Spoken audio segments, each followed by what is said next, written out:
नमस्कार. सर्वप्रथम सर्वांना नवीन वर्षाच्या हार्दिक शुभेच्छा. तर मालिकेचा आजचा भाग खूपच मस्त आहे. कला अद्वैतची छानच फिरकी घेत असते, अद्वैतला चांगली छळत असते आणि अद्वैत मात्र कला जे सांगेल ते ऐकत आहे. म्हणजे जणू काही कलाच्या तालावरती तो नाचत आहे. अद्वैत हे सगळं करत आहे ते फक्त आणि फक्त एका गोष्टीसाठी, ती म्हणजे त्या रात्री काय घडलं हे अद्वैतला जाणून घ्यायचं असतं. म्हणून अद्वैत हे सगळं करत असतो. अद्वैत पुन्हा कलाकडे येतो. कलाला विचारू लागतो, खरे सांग ना काय झालं होतं. तेव्हा कला म्हणते की अरे दूध गरम करायला ठेवलं होतं ना, ते बंद केलंस का व्यवस्थित. अद्वैत म्हणतो हो बंद केलं. त्याच्यावरती ताटली झाकलीस का, म्हणजे थोडीशी उघडी ठेवलीस का एका साईडने. कसं आहे माहिती आहे का तुला, जर तशा पद्धतीनं आपण काम नाही केलं, म्हणजे ते झाकलं नाही तर ती वाफ दुधातून बाहेर जाणार नाही ना. अद्वैत म्हणतो हो सगळं व्यवस्थित केलेलं आहे मी, सांग ना काय झालं आहे ते. कला म्हणते चांदेकर माझा पाय खूप दुखतोय रे. अद्वैत म्हणतो म्हणजे काय झालं आहे. तेव्हा कला म्हणते तुला माहिती आहे ना, मी पडलेले बघ, मला लागलेलं ते गाडीचा आपला ॲक्सिडेंट झाला त्यावेळेस. मग अद्वैतच्या लक्षात येतं. अद्वैत म्हणतो हो बरोबर आहे, तुझ्या पायाला लागलं होतं ना. अद्वैत तिला विचारू लागतो. त्यानंतर अद्वैत म्हणतो की थांब मी तुला ऑइंटमेंट लावून देतो. त्यावरती अद्वैतला कला म्हणते की हां ठीक आहे चालेल लावून दे. परंतु त्यानंतर कला म्हणू लागते की नको चांदेकर, ऑइंटमेंट नको. कलाची ही सगळी नाटकं चालू असतात. बिचाऱ्या अद्वैतला माहिती असतं तरीही तो फक्त आणि फक्त कलाला बरं वाटावं या एकाच गोष्टीसाठी, म्हणजे कलाने मला सांगावं की काय घडले. कारण अद्वैतला काहीच आठवत नसतं, त्यामुळं तर तो कलाच्या मागे लागत असतो की मला सांग. मग कला अशी भाव खात असते आणि अद्वैतला उत्तर अजिबात व्यवस्थित देत नाही.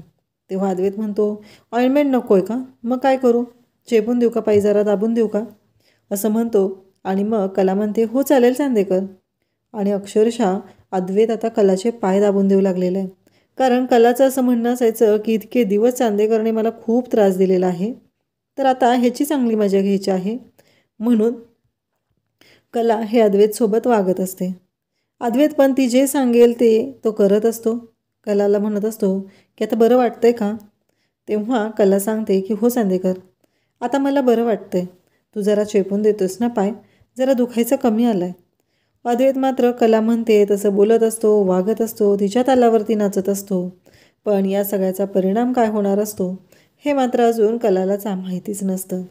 कलाला असं वाटत असतं की ठीक आहे ना, अद्वैतला आता लक्षात येत नाही आहे काय झालेलं आहे, आपण त्याची मजा घेऊया, एवढंच कलाच्या डोक्यात असतं. आणि कला त्याच पद्धतीने वागत बोलत असते.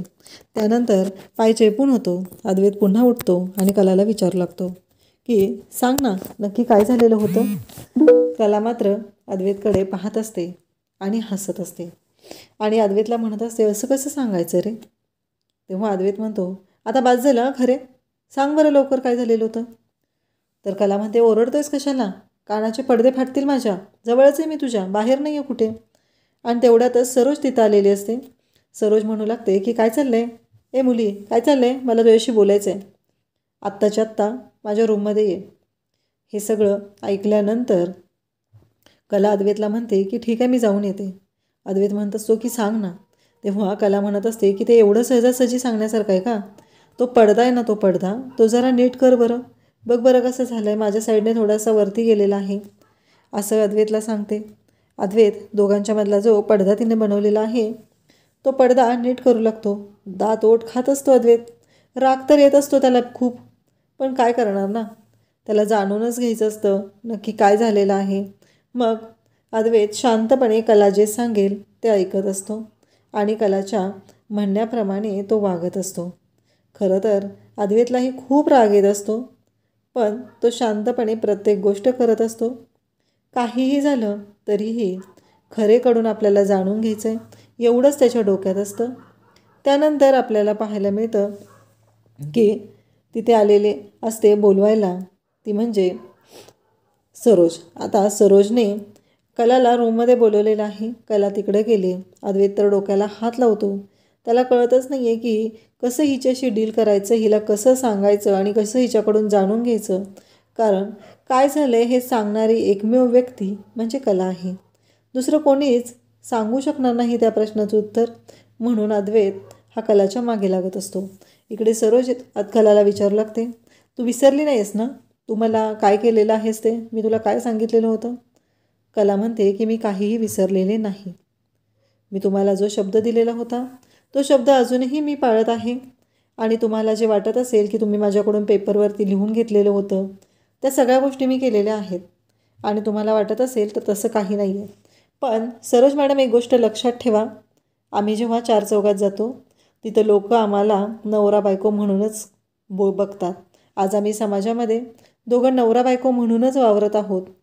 त्यामुळं तुम्ही कोणीही मान्य करा अथवा नका करू, पण माझ्यात आणि चांदेकरमध्ये एक नातं आहे. आम्ही दोघं नवरा बायको आहोत हे तुम्हाला मान्य करावंच लागेल.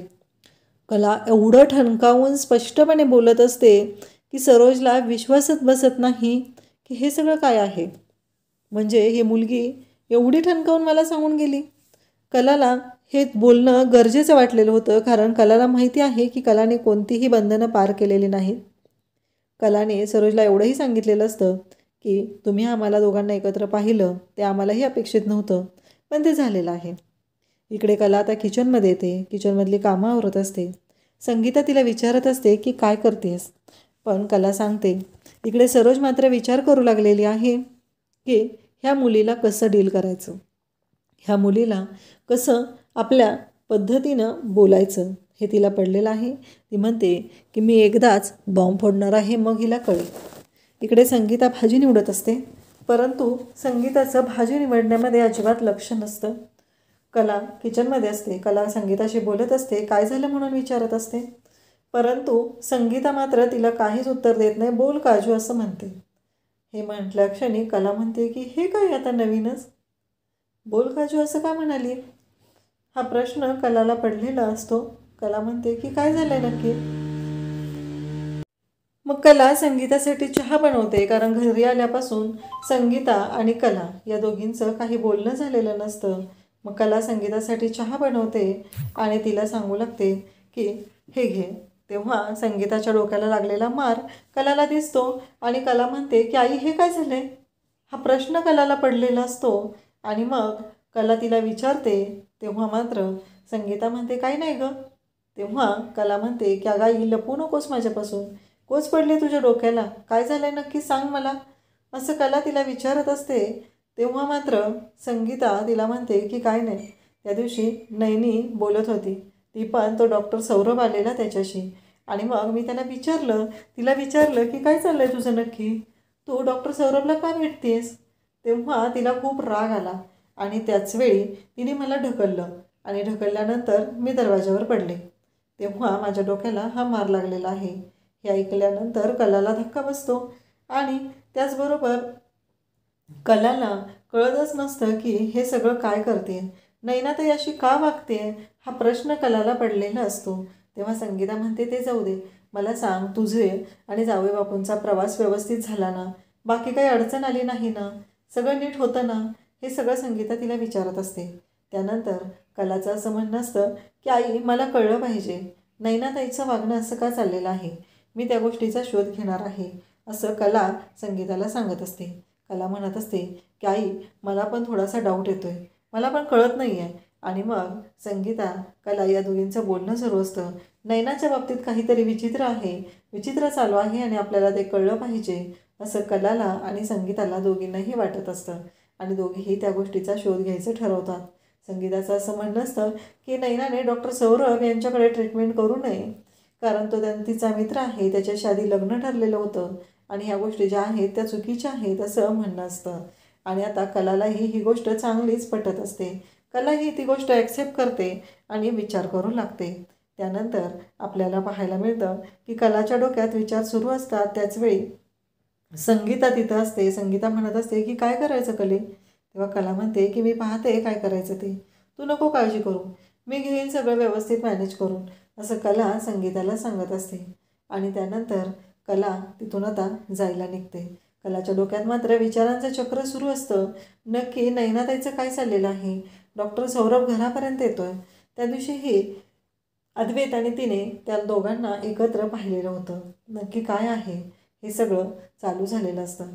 त्याचवेळी आपल्याला पाहायला मिळतं की इकडे सौरभ आणि त्याचबरोबर राहुल आणि नैना एकत्र असतात. सौरभ म्हणत असतो, मला काय वाटतंय माहिती आहे का, की मी पण आज तुझ्याबरोबर येतो, कारण काहीही झालं तरी सगळ्यांचे सगळे नवरे तिथे येतात ना, आताच डॉक्टर सौरभ यांनी मला सांगितलेलं आहे. त्यावेळेस नैना म्हणते की अरे बेबी, तुझं कसं आहे माहिती आहे ना, तू कंपनीत काम काम आहे, तुझ्या हातात ती कंपनी आहे, एवढं सगळं तू बघतो, चांदेकर ज्वेलर सांभाळतो, एवढे मोठे मोठे डील क्रॅक करतो, मला नाही वाटत की तू तिथं येणं गरजेचं आहे. तर इकडे नैनाला गंडवायचं हे कसं माहिती आहे, हे चांगलंच माहिती आहे. नैना मात्र तिथे बोलत असते आणि त्याचबरोबर हे सगळं जेव्हा घडत असतं तेव्हा मात्र राहुलला ती चांगलीच घोळात घेते. ते डॉक्टर सौरभच्या लक्षात आलेलं असतं. तेव्हा डॉक्टर सौरभ म्हणतो की ह्या नैनाला चांगलंच गोड बोलून घोळात घेता येतं. तिने राहुलला तेच केलेलं आहे. राहुलला ती म्हणते की तुझं बाळ ही तुझी कंपनी आहे, तर माझं बाळ इकडं आपलं बाळ मी सांभाळते, त्याची काळजी तू करू नकोस, असं तिनं राहुलला सांगते. पण इकडे डॉक्टर सौरभ म्हणत असतो की काळजी करायची काहीच गरज नाही आहे, कारण हिने कितीही कोणाला कितीही गंडवलं तरी ही मला गंडवू शकणार नाही, असं डॉक्टर सौरभ यांचं म्हणणं असतं. त्यामुळं आता लगेचच ऐकतो तो राहुल आणि तो तिथून निघून जातो आणि जाताना म्हणतो की सोनोग्राफीची सीडी तेवढी घेऊन या, कारण ती मला पाहायची आहे. नैनाने सांगितलेलं असतं की सोनोग्राफीची सीडी आहे आणि ती सीडी आपण बघू शकतो, त्यामुळं तू वेळ नको घालवू. आणि जाताना पण त्याला बाय वगैरे ती सांगत असते. त्याच वेळी सौरभ तिथे पाहत असतो. राहुल मात्र मूर्खात निघालेला असतो. नैनाने चांगलंच त्याला वेडात काढलेलं असतं. हे एकदा घडलेलं नसतं, तर हे वारंवार घडत असतं. नैना प्रत्येक वेळेस त्याला वेड्यात काढत असते आणि राहुल मात्र वेड्यातच निघत असतो. एवढं मोठं प्रेग्नन्सीचं नाटक केलेलं पण ह्या मूर्ख राहुलला कळलेलं नसतं. नैनाने सगळ्यांनाच घोळात घेतलेलं असतं. पण या नैनाचा पर्दाफाश करायला संगीता आणि कला दोघी पण सज्ज झालेले असतात. तेव्हा आता डॉक्टर सौरभ नैनाला सांगतो की हे बघ, तू गोड बोलून त्या राहुलला गंडवलं असशील, पण मला तू गंडवू शकणार नाहीस, कारण काहीही झालं तरीही मला माहिती आहे की काय करायचं आहे. मी तुला सीडी देऊ शकणार नाही, कारण तू मला पैसे दिलेले नाहीस. तेव्हा नैना म्हणत असते की मी तुझे पैसे देते, पण एकदा मला सीडी दे ना. तेव्हा डॉक्टर सौरभ तिला सांगू लागतो की नाही, मी तुला सीडी देणार नाही. इकडे कला रूममध्ये आलेली असते. अद्वैतही तिच्याबरोबर असतो. अद्वैत पुन्हा कलाच्या मागं लागतो की सांग ना खरे काय झालेलं होतं. अद्वैतला तेच जाणून घ्यायचं असतं, म्हणून अद्वैत कलाच्या मागे मागे करत असतो, तिला विचारत असतो. कला म्हणत असते की चांदेकर, खरं सांगू का. तेव्हा अद्वैत म्हणतो सांग ना काय झालं आहे. तेव्हा कला म्हणते की हे बघ, त्या दिवशी आपण ते पिलेलो होतो, पण ती तुला चांगलीच चढली होती, पण मला मात्र अजिबात चढलेली नव्हती. तेव्हा अद्वैत म्हणतो मग तुला सगळं आठवतं आहे ना. तेव्हा कला म्हणते की हो, मला सगळं आठवतं आहे. मग अद्वैत म्हणतो सांग ना मला काय काय घडलेलं होतं त्या दिवशी. तेव्हा कला म्हणते की हे बघ चांदेकर, काहीच घडलं नव्हतं. अद्वैत म्हणतो काय, आणि तो उडी मारतो, खुश होतो. तेव्हा कला म्हणते की मला माहिती होतं तू डिस्टर्ब होतो आहेस, म्हणूनच मी तुला ह्या सर्व गोष्टी सांगितलेल्या होत्या आणि तुझी मजा घेत होती. तू बघायचं होतं मला तू काय काय कामं करू लागतो आहे, त्याच तरसाठी ही सगळी मजा मी घेतलेली आहे. हे सगळं बोलणं चालू असतं. अद्वैतला मात्र खरं तर खूप राग आलेला असतो. अद्वैतला ही गोष्टच पटत नसते की खरे माझ्याशी असं वागलेली आहे, खरे असं का वागली, हा प्रश्न अद्वैतला पडलेला असतो. आणि अद्वैत मात्र कलावर खूप चिडतो आणि तो रागाला जातो आणि तसाच तिथे झोपायला जातो. कला म्हणत असते चांदेकर नीट बोल तरी माझ्याशी. पण कलाला मात्र अद्वैत हे जे काय वागतोय याचं नवल वाटत असतं, कारण यामध्ये वेगळं काहीच नसतं. अद्वैत हे जे काय वाटतोय हे नेहमीचंच आहे. पण कलाने चांगलीच मजा घेतलेली असते आणि अद्वैतची फिरकी घेऊन तिने अद्वैतला दाखवून दिलेलं असतं की ती काय करू शकते. आणि कला मात्र आता हसत असते. अद्वैत बिचारा रागाने झोपी गेलेला असतो. त्याला ही गोष्ट पटलेलीच नसते की खरेने त्याला उल्लू बनवलेलं आहे, कारण खरेने त्याला गोड बोलून सगळी कामं करायला लावली आणि घडलेलं तर काहीच नव्हतं. ह्या गोष्टीचा राग मात्र अद्वैतला खूप आलेला असतो आणि अद्वैत म्हणत असतो की काय आहे हे सगळं, म्हणजे मी एवढं विचार करतो मी, आणि हिने सरळ सरळ मला फसवलं, हिने माझी फिरकी घेतली. ही गोष्ट अद्वैतला सहनच होत नाही. त्याला राग आलेला असतो. आणि त्याचबरोबर दुसऱ्या दिवशी सकाळी जेव्हा अद्वैत उठतो तेव्हा कला त्याच्याजवळ येत असते. अद्वैत म्हणत असतो की लांब राहायचं, माझ्यापासून लांब राहायचं, असं तो कलाला सांगत असतो. कला म्हणत असते काय झालं आता, झालंस का नॉर्मल तू. का तसंच पहिल्यासारखं सुरू झालं तुझं? नाही, तुला माझ्याशी भांडल्याशिवाय बरं तर वाटतच नाही आहे, हे मला माहितीच आहे. पण चांदेकर, मला एक गोष्ट कळत नाही आहे की तू असं का वागत असतोस रे? तुझंच तर काम करत आहे मी. अरे, तुलाच टॉवेल देत आहे. तेव्हा मात्र अद्वैत म्हणतो की नाही, नको, मला घेईल माझे मी. कारण अद्वैतचं असं म्हणणं असतं की माझी मी स्वतः टॉवेल घेईल. पण कला त्याला द्यायला जात असते. तेवढ्यातच तो म्हणतो की नको आहे, तू नको देऊस. कलाच्या फोनवर फोन येतो. कला बोलत असते, अद्वैत बाहेर गेलेला असतो आणि म्हणत असते की मावशी, हा बोल ना गं. नाही, मावशी म्हणत असते रुळेच चांगली संसारात. तेव्हा कला म्हणत असते तसं नाही गं काय. नाही, आई फोन उचलत नाही आहे का? बरं, ती कामात असेल, मी तिला सांगते फोन उचलायला. असं कला मावशीला सांगत असते. अद्वैत तिकडून आलेला असतो, हे कलाला माहिती असतं आणि कला मात्र तशीच फोनवर बोलत राहते. कला, मिस यू. खरंच खूप दिवसानंतर फोन केला, बरं वाटलं, अशा गोष्टी फोनवरती बोलत असते. कलाचं हे बोलणं जे चालू असतं ते ऐकून खरं तर अद्वैतला धक्का बसतो. अद्वैत विचार करत असतो की ही नक्की कोणाशी बोलते आहे, हिचं काय चाललेलं आहे. हे सगळं अद्वैत विचार करत असतो आणि त्याचवेळी अद्वैतला प्रश्न पडतो की हिचं नक्की काय चाललेलं आहे. कारण काहीही झालं तरी खरे माझ्याशी असं का वागत आहे, या एकाच प्रश्नाने अद्वैतचं खरं तर डोकं उठलेलं असतं. आणि ही मिस यू कोणाला म्हटली आहे? मग अद्वैत तिला लगेच विचारू लागतो की तू कोणाशी बोलत होतीस आत्ता? तेव्हा कला म्हणते, नाही, कोणाशी नाही, तुला काय करायचं आहे? तेव्हा अद्वैत म्हणतो, सांग ना, कोणाशी बोलत होतीस? कारण अद्वैतच्या समोर कला ज्या पद्धतीनं बोललेली आहे त्यामुळं कलाने आता जो मूर्खपणा केलेला आहे तो तिच्या चांगलट येणार असतो. अद्वैतच्या मनात आता संशय निर्माण होऊ लागलेला असतो. कारण कला मिस यू म्हणलेली आहे. मिस यू हे खूपच जवळच्या व्यक्तीला म्हणतं. जनरली आपण घरच्यांशी बोलताना त्यांना एवढं कधी मिस यू वगैरे बोलत नाही. मग हाच प्रश्न अद्वैतला पडलेला असतो. अद्वैत मात्र त्या प्रश्नाचं उत्तर तिला मागत असतो, पण ती काही त्याला उत्तर देत नाही. उलट तिचा मोबाईल तिथं राहिलेला असतो, तर तो मोबाईलही ती रागाने जाताना घेऊन जाते. उद्याच्या भागामध्ये आपल्याला पाहायला मिळणार आहे, कला पर्स घेऊन निघालेली असते. तर अद्वैत तिला विचारतो, तू कुठे चाललेली आहेस? तेव्हा कला म्हणते, अरे, बाहेर चौकात जाऊन येते मी. अद्वैत म्हणतो, ठीक आहे. आणि अद्वैत तिथे बसून असतो. तो आज ऑफिसला गेलेला नसतो आणि कला चौकात जाणार आहे म्हटल्यावर अद्वैतला काही प्रॉब्लेम नसतो आणि अद्वैत जा म्हणून सांगतो आणि नंतर तिच्या मागे मागे जाऊ लागतो. कला मात्र आता चौकात निघालेली असते. तर कला बाहेर जाते, रिक्षा पकडते. अद्वैत पण तिच्या मागे मागे निघालेला असतो आणि अद्वैत पाहत असतो नक्की ही कुठे चाललेली आहे, हा प्रश्न अद्वैतला पडलेला असतो. आणि मग अद्वैत तिच्या मागे जातो. पाहतो तर काय, खरे मातृस्पर्श क्लिनिक गायनोकॉलॉजिस्टकडे आलेली आहे. म्हणजे एकतर काल रात्री काहीतरी आमच्या घरी घडलेलं होतं, किंवा ती दुसरं कशासाठी आली आहे. त्याच्या डोक्यात तर फक्त एकच सुरू आहे की खरे नक्कीच त्याच गोष्टीसाठी आलेली आहे. म्हणून अद्वैत कलाला त्या अवस्थेत पाहतो, ती का गेलेली आहे म्हणून अद्वैतला धक्का बसलेला असतो.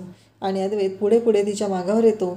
तर त्या हॉस्पिटलमध्ये कला आता डॉक्टर सौरभ चौधरी यांच्या केबिनकडे जाऊ लागते. डॉक्टर सौरभ चौधरी यांच्या केबिनकडे गेलेल्या कलाला पाहून अद्वैतला धक्का बसतो, कारण ते तर गायनोकॉलॉजिस्ट आहेत. मग हे सगळं काय आहे? तर हे सगळं जेव्हा घडत असतं तेव्हा मात्र कलाला आता अद्वैतने तिथे पकडलेलं आहे. अद्वैतला कळलेलं आहे की कला डॉक्टर सौरभ यांना भेटायला गेलेली आहे. पण खरं तर कला ही डॉक्टर सौरभ यांना भेटायला या गोष्टीसाठी गेलेली आहे की नैना प्रेग्नंट आहे की नाही.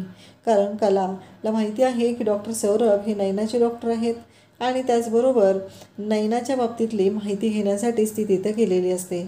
अशाच अपडेटसाठी चॅनलला सबस्क्राईब करा. आजचा भाग तुम्हाला कसा वाटला ते कमेंट करून सांगा. थँक्यू.